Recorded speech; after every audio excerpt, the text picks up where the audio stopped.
Hello, English learners. Welcome back to English Pod. My name is Marco. And I'm Erica. And today we're bringing you part 2 of the presidential farewell speech of President Eisenhower. That's right. So we saw in a previous lesson the beginning of this speech. Now we're going to look towards the end of the speech. Now we must tell you as well that we did change the speech a little bit, right? We changed it a little bit to make it a little bit more comprehensible. And also, we did shorten it. The speech isn't this short. We did take out a lot of stuff. All right. So again, Marco, why are we looking at this speech? What are we learning from it? Well, in this last part of the presidential farewell speech, there are a lot of great words that are more difficult and very poetic, so you can use them in different formal circumstances or just to sound a little bit more well-spoken. Yeah. And we also, again, are going to look at some really quite difficult and challenging structures that we hope you can use maybe when you're giving a formal talk or even in your writing if you want to sound quite professional. Okay, very good. So why don't we listen to the dialogue for the first time? Let's listen how President Eisenhower says goodbye, and then we'll come back and look at the words.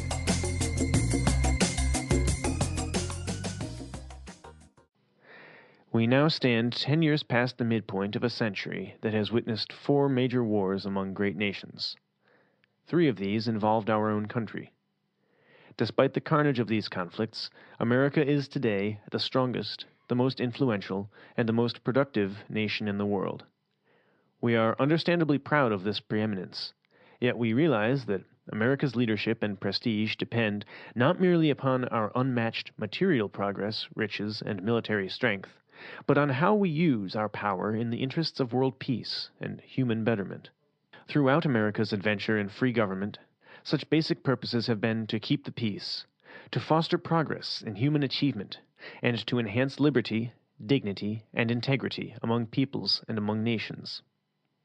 We pray that peoples of all faiths, all races, all nations, may have their great human needs satisfied, that those now denied opportunity shall come to enjoy it to the full, that all who yearn for freedom may experience its spiritual blessings, that those who have freedom will understand also its heavy responsibilities, that all who are insensitive to the needs of others will learn charity, that the scourges of poverty, disease, and ignorance will be made to disappear from the earth, and that, in the goodness of time, all peoples will come to live together in a peace guaranteed by the binding force of mutual respect and love.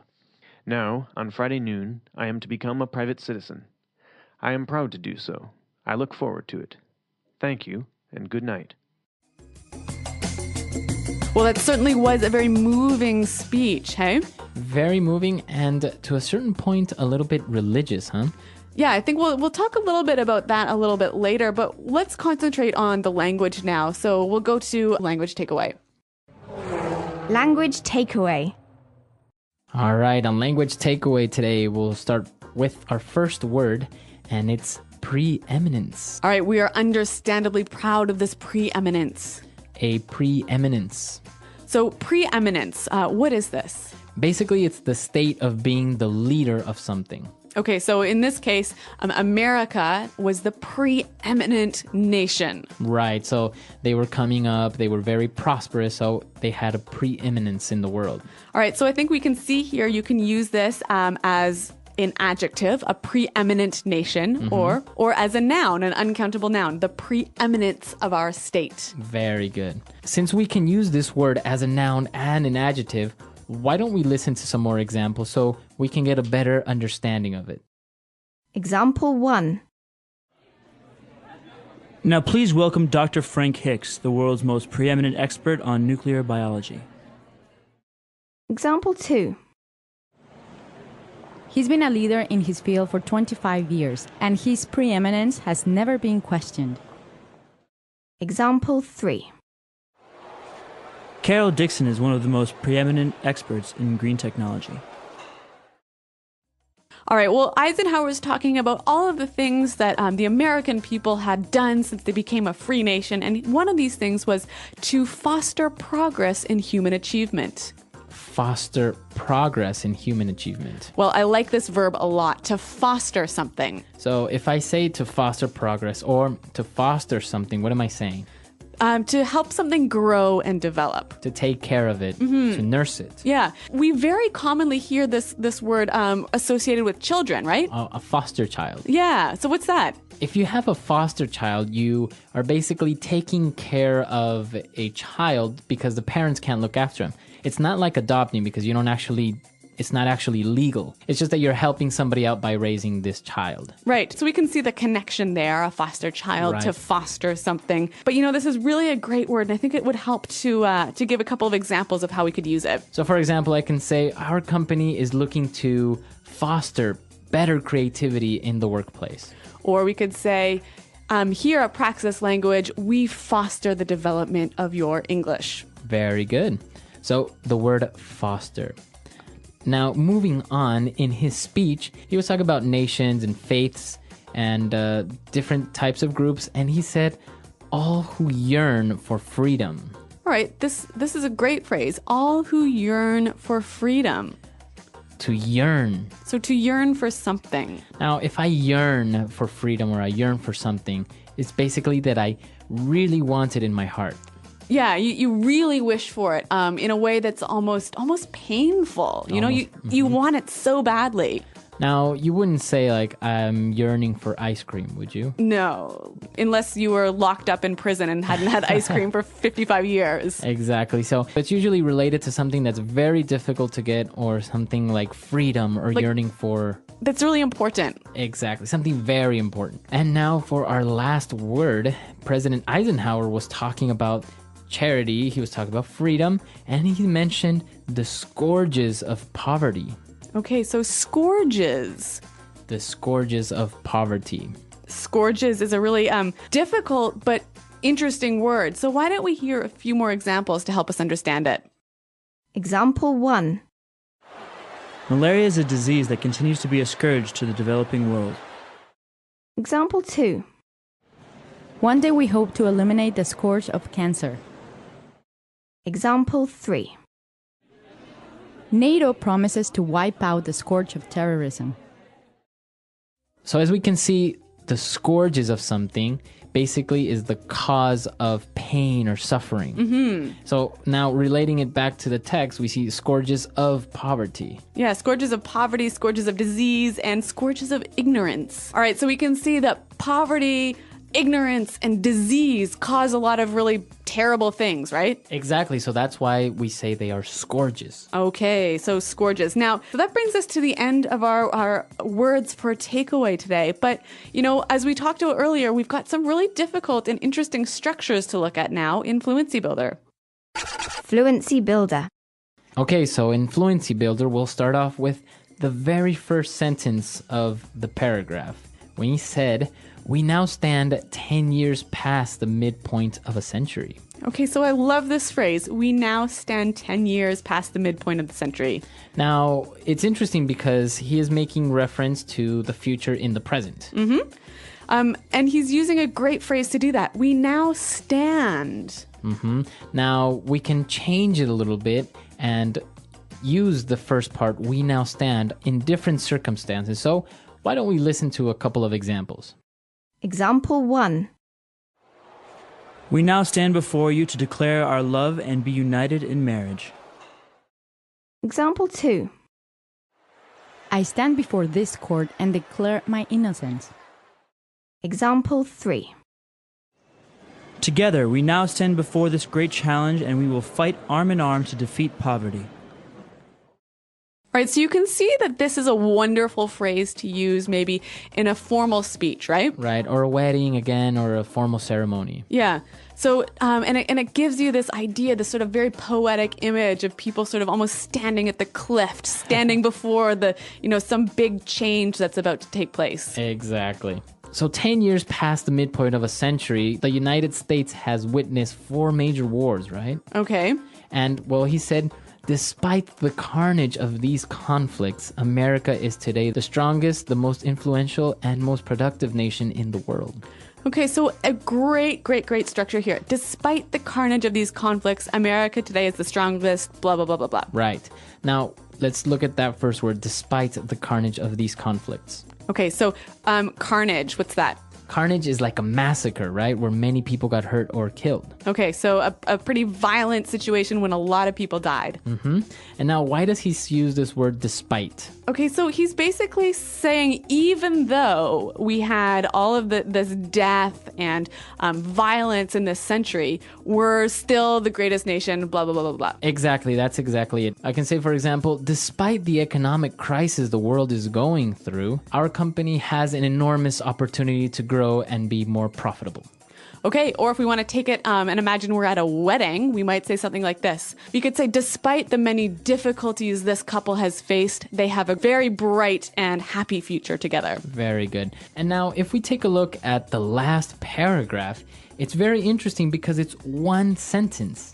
It's a really long sentence. It's a very long sentence. So even though it's not a phrase, let's take a look at the punctuation of this paragraph. Okay, so Eisenhower starts out by saying, we pray that peoples of all faiths, all races, all nations may have their great human needs satisfied. And then we have a semicolon there, right? Right.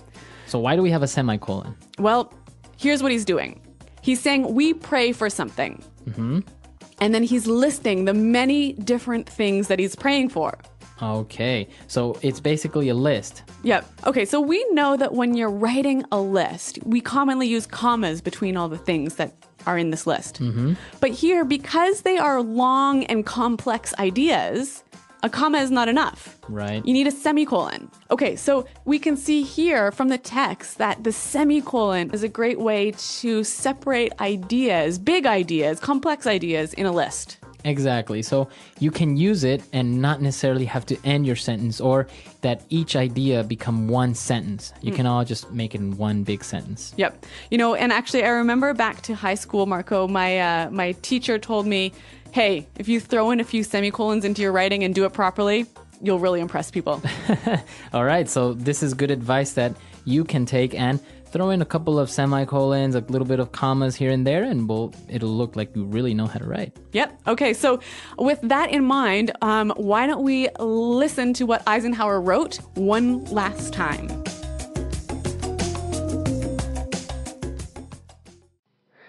We now stand 10 years past the midpoint of a century that has witnessed 4 major wars among great nations.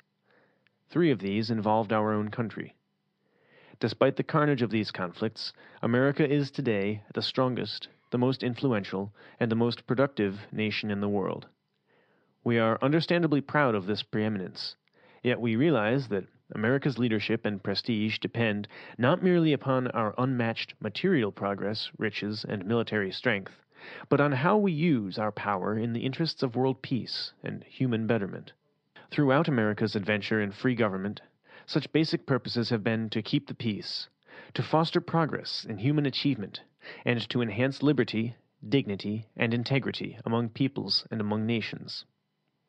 We pray that peoples of all faiths, all races, all nations, may have their great human needs satisfied, that those now denied opportunity shall come to enjoy it to the full, that all who yearn for freedom may experience its spiritual blessings, that those who have freedom will understand also its heavy responsibilities, that all who are insensitive to the needs of others will learn charity, that the scourges of poverty, disease, and ignorance will be made to disappear from the earth, and that, in the goodness of time, all peoples will come to live together in a peace guaranteed by the binding force of mutual respect and love.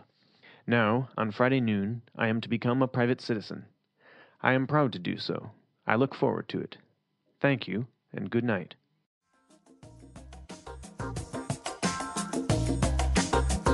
All right, we're back, and we're here again with Pete, our voice actor for the second part of the dialogue. And Pete, we have a couple more questions for you today. Cool.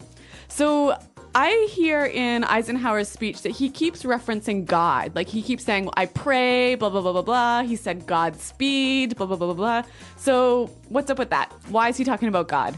Well, this is a very interesting question.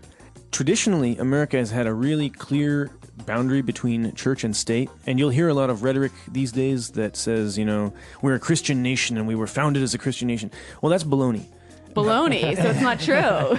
At the time when the country was founded 200 years ago, it was overwhelmingly Christian. If the founding fathers, as we call them, like George Washington and them, if they had wanted a Christian nation, they could have had it. They explicitly did not. And a lot of people since then have gotten that confused. And now when we have a very large Muslim population, we have Buddhists, we have people in all various different kinds of Mormonism and everything, it's even less possible now. So I'm kind of baffled when I hear people say that America is a Christian nation. But you even have it now in the coins, or on the money, right? It says, "In God we trust." Right. That started in the early 20th century. I think that was Teddy Roosevelt era. He opposed that. Roosevelt was really opposed to that. But and then what happened? They approved it. Yeah, and people said later, like Eisenhower talking about this stuff. In America we have something called the Pledge of Allegiance, which I don't think you guys probably have. Not in Canada. yeah. Obviously, you wouldn't do it to America, but to your own. It's kind of like a salute to the flag, right? Yeah, it's a little bit nationalist. I did it growing up. You put your hand over your heart and you face the flag and you say, "I pledge allegiance to the flag of the United States of America and to the republic for which it stands, one nation under God, indivisible, with liberty and justice for all." That part about one nation under God, that was added in the 50s as a kind of a way of showing that America is not, quote-unquote, a godless communist country. Wow. Yeah, because communism teaches, no religion, and so they make sure we're not communists, Okay, but we don't think that, right? Yeah, I mean, I'm all about tolerance, so I think that's kind of absurd. Okay, so what I think is really interesting, though, is that every political speech, every time a political leader has to say something publicly, he'll always quote God, right? Right, and they'll often end a speech with, "Thank you" and "God bless America" or something. Yeah. Exactly. Which, you know what, for me as a Canadian is really strange. Like, if a Canadian president said, "God bless Canada," no one would know what to do. Like, yeah. I don't know. Anyway. I had an ex-girlfriend who was British, and she, Tony Blair started with that a couple times. He said, "And God bless us all" or something, and she was just put off by it, and she was like, "The Brits will never take this," and they didn't. Yeah, no one was impressed.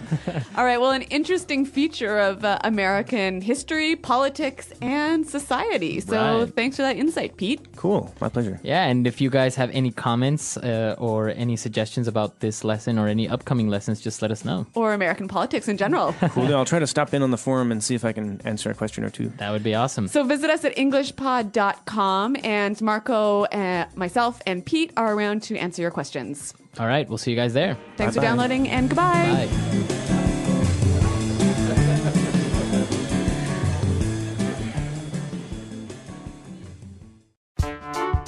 The English Pod Audio Review. Listen to the meaning, then say the vocabulary word. To help something grow or develop. Foster. Badly affected by disease, pain, grief, etc. Stricken. To feel a strong desire or wish for something. Yearn. In U.S. politics, a member or supporter of the Democratic Party, the more liberal of the two main political parties in the U.S. Democrat. More important, skillful, or successful than other. Preeminence. Belonging to the Republican Party, the more conservative of the two main political parties in the U.S. Republican. Someone or something that causes a great amount of trouble. Scourge. In the U.S., the wife of the president-elect. First Lady. To be in a particular place or position. We now stand. An operation or series of operations energetically pursued to accomplish a purpose.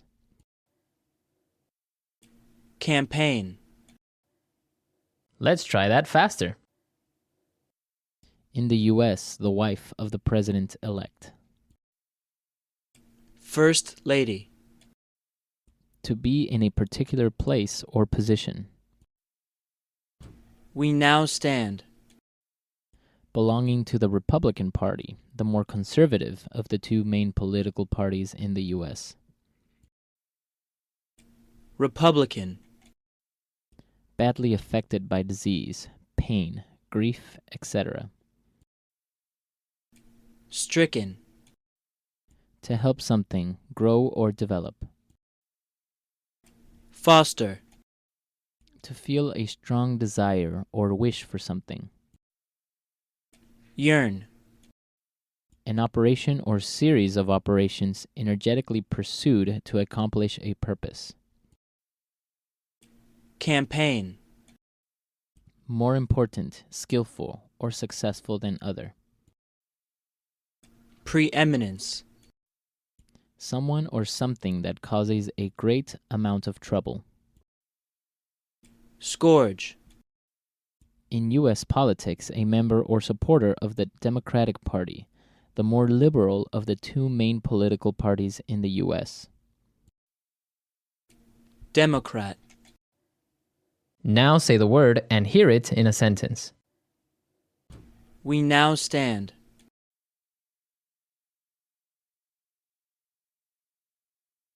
We now stand before you to declare our love and be united in marriage. We now stand.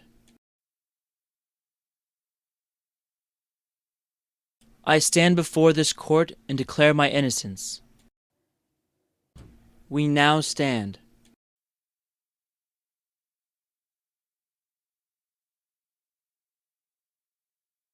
Together, we now stand before this great challenge, and we will fight it arm in arm to defeat poverty. Yearn.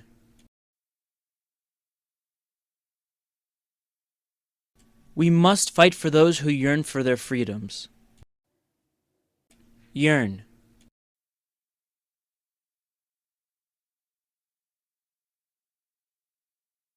In the pasts of all great men, you will find a yearning to learn and to succeed. Yearn.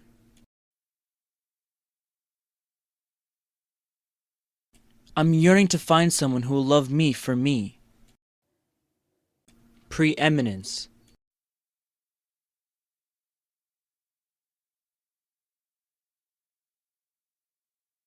Now, please welcome Dr. Frank Hicks, the world's most preeminent expert on nuclear biology. Preeminence.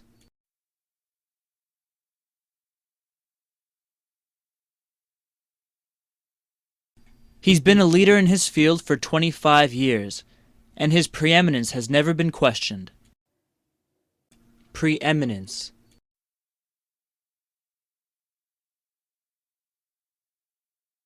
Carol Dixon is one of the most preeminent experts in green technology.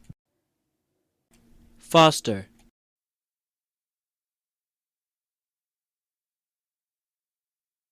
It is our creed to foster and maintain a spirit of fraternity.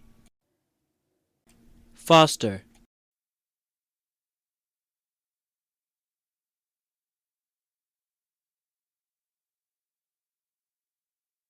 To restore our country to the glory of its past, we must foster an attitude of determination in social service. Foster.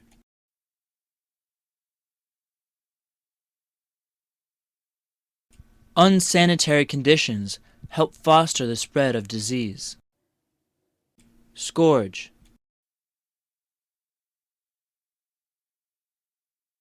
One day we hope to eliminate the scourge of cancer. Scourge.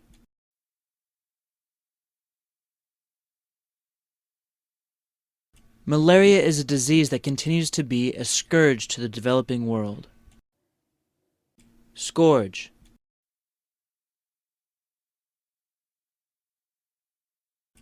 NATO promises to wipe out the scourge of terrorism.